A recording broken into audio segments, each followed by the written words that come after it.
IOCL जो कि एक महारत्न कंपनी है जो petroleum, gas and fuels production, refineries and distributions के लिए जाना माना एक PSUज का नाम है। इस PSUज में वैकेंसीज अलग अलग एजुकेशनल क्वालिफिकेशंस वाले कैंडिडेट के लिए हर साल लगभग में रिलीज होते हैं। अगर आप ITI होल्डर कैंडिडेट हैं, डिप्लोमा होल्डर कैंडिडेट हैं, या फिर आपने BE BTech किया है, या फिर BSc या फिर MSc किया है, तो सभी एजुकेशनल क्वालिफिकेशंस के बेसिस पर अलग अलग पोस्ट के लिए वैकेंसीज रिलीज होते हैं। आज के इस वीडियो में मैं बात करने वाला हूं IOCL में न्यू वैकेंसीज 2025 में कब तक हम लोगों को देखने को मिल सकता है। ऐसे तो वैकेंसीज अब आने की जो पॉसिबिलिटी है ये अगस्त या सितंबर में आने की पॉसिबिलिटी है, लेकिन सारे रिक्रूटमेंट होते होते आई थिंक ये फाइनल ज्वाइनिंग होते होते आप सभी का 2026 आ ही जाएंगे। खैर, आज के इस वीडियो में मैं डिटेल में बात करने वाला हूं कि किस प्रकार से आप सभी लोग IOCL एग्जामिनेशंस का बेहतर ढंग से प्रिपरेशंस कर सकते हैं और आइडियली कितना समय लगता है किसी भी PSU एग्जामिनेशंस को क्रैक करने के लिए। आप ITI होल्डर कैंडिडेट हो सकते हैं, आप डिप्लोमा होल्डर कैंडिडेट हो सकते हैं, आप BE BTech होल्डर कैंडिडेट हो सकते हैं जो हमारे वीडियोस को देख रहे हैं। मैं दोनों ही प्रकार के कैंडिडेट को लेकर के चलूंगा, दोनों ही इन द सेंस कि जिन्होंने डिग्री को कंप्लीट कर लिया है, अपने कोर्स को कंप्लीट कर लिया है और जो फाइनल ईयर में या फिर कॉलेज में ही हैं अभी। तो सभी के लिए मैं ओवरऑल प्रिपरेशन के बारे में बातें करूंगा, साथ ही साथ बातें करूंगा कि कब तक वैकेंसी जाने की पॉसिबिलिटी है। तो वीडियोस में पूरा लास्ट तक बने रहिएगा। चैनल पे नए हैं तो इस चैनल को सब्सक्राइब भी कर लीजिएगा फॉर मोर वीडियोस की नोटिफिकेशंस को पाने के लिए। अगर हो सके तो आप लोग हमारे एसके ट्यूटोरियल चैनल को ज्वाइन भी कर सकते हैं, सब्सक्राइब बटन के जस्ट साइड में ही है ज्वाइन बटन। तो चलिए आज के इस एपिसोड की शुरुआत करते हैं, हम लोग एक एक करके सभी इंफॉर्मेशंस को समझने की प्रयास करते हैं। देखिए, IOCL एग्जामिनेशंस के लिए मैं पिछले 4-5 साल से बेसिकली कैंडिडेट को गाइड कर रहा हूं। ऐसे तो और भी कई प्रकार के PSUज हैं जो कि पेट्रोलियम, फ्यूल्स एंड गैस का प्रोडक्शंस के लिए जाने जाते हैं, जैसे कि HPCL हो गया, हिंदुस्तान पेट्रोलियम कॉर्पोरेशन लिमिटेड, जिसका कि अभी वैकेंसीज आए हुए हैं। इसके बाद BPCL भी है, भारत पेट्रोलियम, और भी बहुत सारे हैं। तो बेसिकली मैं पढ़ाता तो हूँ और भी PSUज के लिए, लेकिन मैं अभी सिर्फ एग्जाम्पल ले रहा हूँ जो पेट्रोलियम, गैस और फ्यूल से रिलेटेड बेसिकली PSUज हैं। IOCL एक महारत्न है, जैसा कि हमने आप सभी को स्टार्टिंग में बताया है। तो इसमें ITI वाले कैंडिडेट के लिए भी वैकेंसी जाती है, इसमें डिप्लोमा वाले कैंडिडेट के लिए भी वैकेंसी जाती है, और इसमें बेसिकली MSc और BSc वाले कैंडिडेट के लिए भी वैकेंसी आती है। BSc या फिर MSc वाले कैंडिडेट के लिए भी वैकेंसी जाती है। तो एक एक करके समझेंगे हम लोग यहाँ पर। BE BTech वाले भी इसी में फॉर्म को अप्लाई करते हैं। ठीक है, क्लियर हो गया। तो इसमें जो होता है बेसिकली डिप्लोमा होल्डर कैंडिडेट के लिए JEA का पोस्ट आता है, यानी कि जूनियर इंजीनियरिंग असिस्टेंट करके पोस्ट के लिए वैकेंसी जाता है। इसमें अलग अलग ब्रांच वाले कैंडिडेट के लिए वैकेंसी जाते हैं, जैसे कि इलेक्ट्रिकल इंजीनियरिंग, इलेक्ट्रॉनिक्स इंजीनियरिंग या electrical and electronics engineering. Chemical engineering वालों के लिए भी यहाँ पर बिगेस्ट अपॉर्चुनिटी रहता है, केमिकल इंजीनियरिंग वालों के लिए।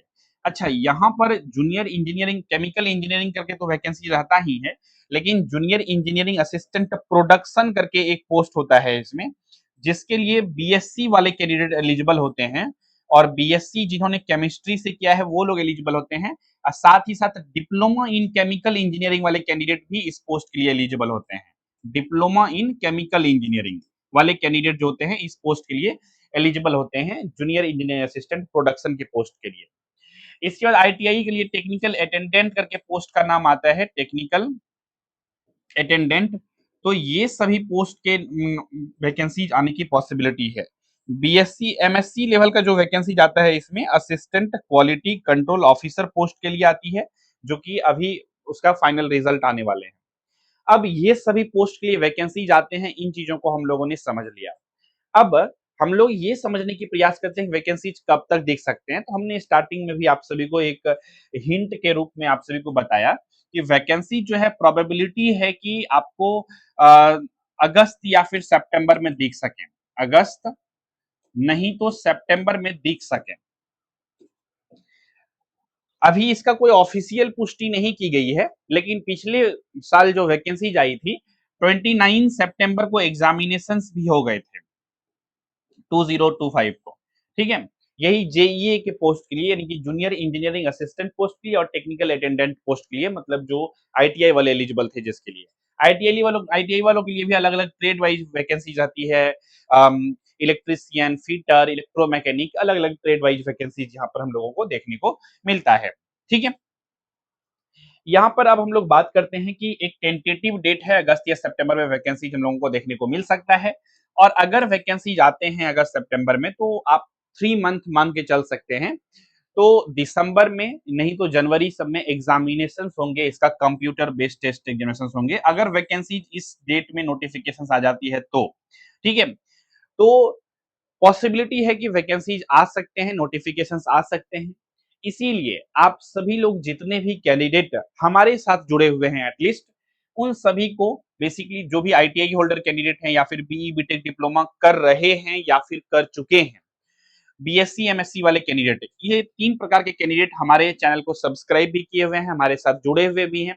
आप सभी को यही मैं बोलना चाहूंगा कि अगर आप लोग पीएसयू एग्जाम में अपना जॉब को सिक्योर करना चाहते हैं, आप पीएसयू में जॉब करना चाहते हैं पब्लिक सेक्टर अंडरटेकिंग में, तो आईयूसीएल नो डाउट सबसे बेस्ट है।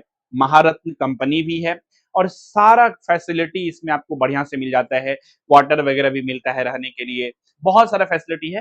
फैसिलिटी वाले बातों को हम लोग किसी और वीडियोस में डिटेल में बातें करेंगे। वो थोड़ा सा एक मोटिवेशन के रूप में काम करता है, आपको प्रिपरेशन किसी भी चीज का शुरू क्यों करनी चाहिए, ये चीजों का आंसर अगर पता रहता है तो आप बेहतर ढंग से प्रिपरेशन करते हैं, कोई भी आदमी।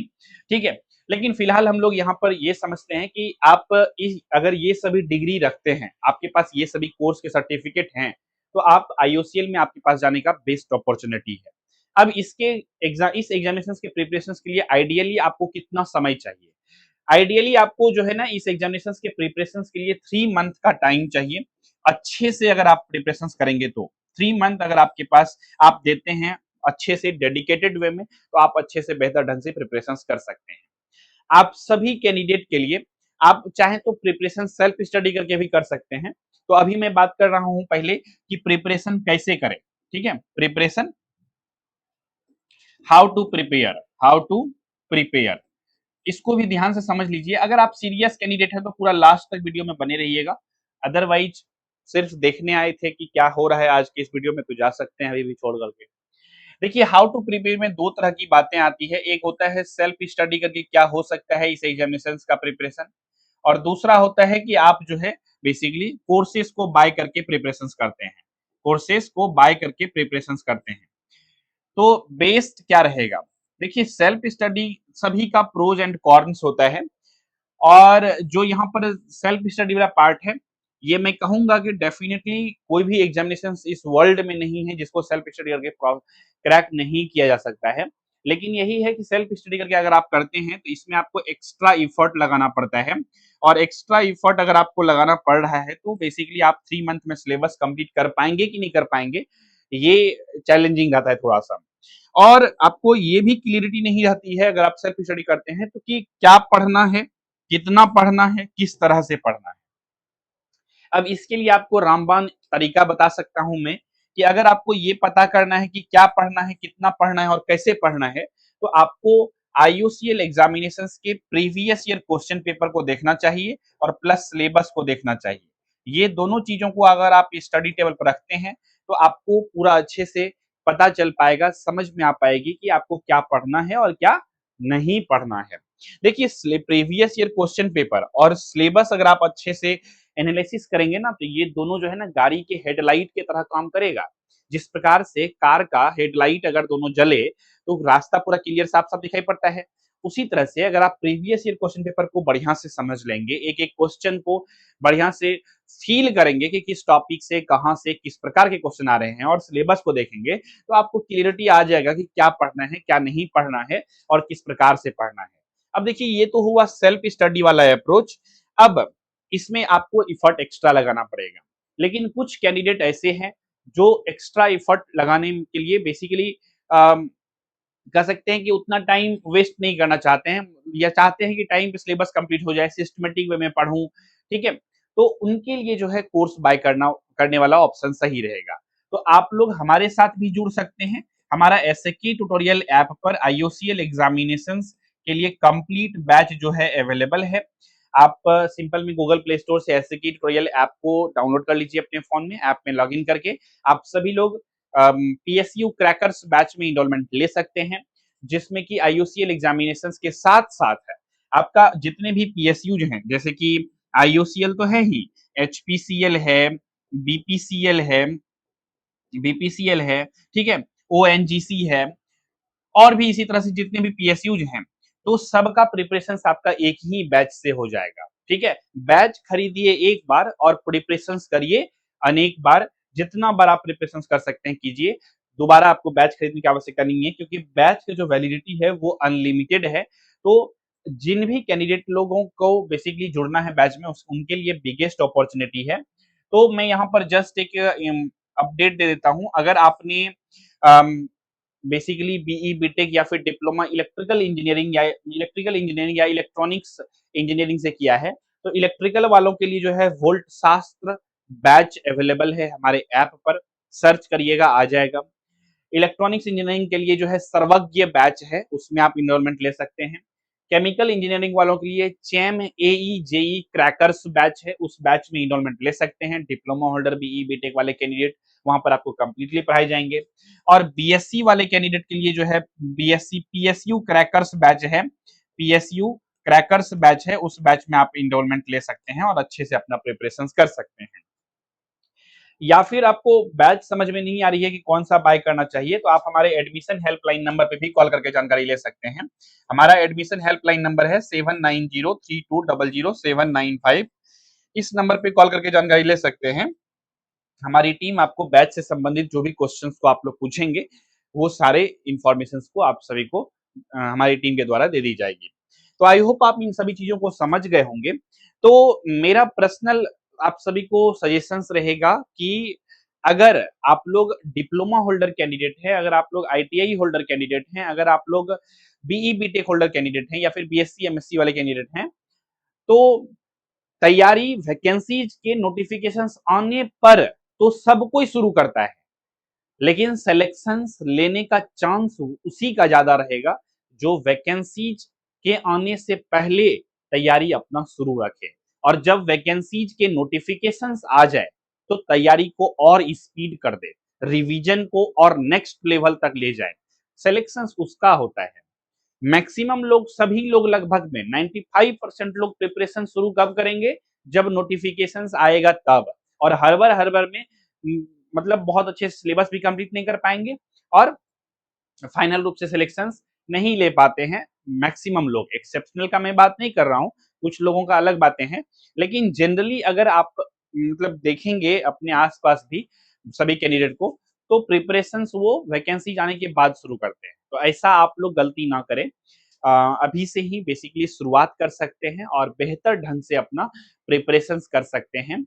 हमारे साथ जुड़ना चाहते हैं तो जुड़ सकते हैं। हम हमारे साथ जुड़ने से फायदा यही होगा कि हम लोग पिछले कई वर्षों से आईओसीएल एग्जामिनेशंस के लिए कैंडिडेट को गाइड कर रहे हैं। ऑलरेडी बहुत सारे कैंडिडेट ने सिलेक्शंस लिया है, चाहे वो टेक्निकल अटेंडेंट का पोस्ट हो या फिर जूनियर ऑपरेटर, जूनियर अटेंडेंट का हो एग्जामिनेशंस वगैरह, या फिर असिस्टेंट क्वालिटी कंट्रोल ऑफिसर का एग्जामिनेशन हो, जूनियर इंजीनियरिंग असिस्टेंट का तो आप इंटरव्यू भी देख सकते हैं, कुछ कैंडिडेट का यूट्यूब पे भी अवेलेबल है। तो सिलेक्शंस हुए हैं बहुत सारे कैंडिडेट का, हमारे ऑनलाइन कोर्सेज से भी यूट्यूब पे भी देख सकते हैं, अवेलेबल है। तो इस तरह से हम लोगों को एक तरह से कह सकते हैं अनुभव है, एक्सपर्टीज है कि कौन से टॉपिक से किस तरह के क्वेश्चन एग्जामिनेशंस में आता है। तो मैं अब ये बोल सकता हूं आप सभी को कि मैं पढ़ाता हूं वही जो होता है आपके एग्जामिनेशंस के लिए सही। तो इसीलिए मैं कभी-कभी क्लासेस में बोलता भी हूं कि मैं पढ़ाऊंगा वही जो होंगे आपके एग्जामिनेशंस के लिए सही।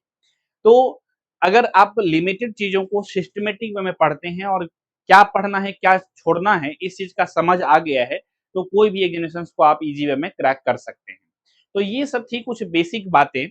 आप सभी लोग नोटिफिकेशंस का इंतजार तो कर सकते हैं, लेकिन साथ ही साथ आप सभी लोग अपना अपना प्रिपरेशंस की शुरुआत जो है अगर करना चाहे तो कर सकते हैं, क्योंकि अभी सही समय है आपको पहले से प्रिपरेशंस शुरू कर देना।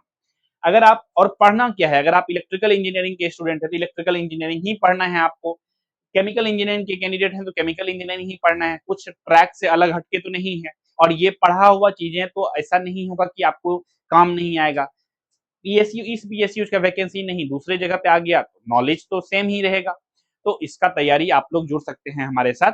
जितने भी बैच के बारे में हमने बताया है वो सभी बैच जो है यूनिवर्सल बैच है, और आप लोग का जो यूनिवर्सल बैच का मतलब है कि वैलिडिटी पूरा अनलिमिटेड है, मतलब एक बार आप पे करेंगे, इसके बाद अनलिमिटेड आप उसको एक्सेस ले सकते हैं, टाइम का नो बॉन्डिंग है। आप जब तक एग्जाम को क्रैक नहीं कर लीजिए कोई भी पीएसयू को, तब तक आपका सब्सक्रिप्शन एक्टिव रहेगा। तो आई होप आप इन सभी चीजों को समझ गए होंगे, किसी भी प्रकार का डाउट क्वेश्चन कंफ्यूजन नहीं रहा होगा। अगर इसके बावजूद भी किसी भी प्रकार का डाउट है, क्वेश्चन है, कंफ्यूजन है, तो इस वीडियो के कमेंट सेक्शन में लिख करके भेज सकते हैं। तो इसी विचार के साथ रखते हैं आज के इस एपिसोड में बस इतना ही। मिलेंगे आप सभी से बहुत जल्द ही अगले एपिसोड में, तब तक के लिए नमस्कार, जय हिंद, वंदे मातरम।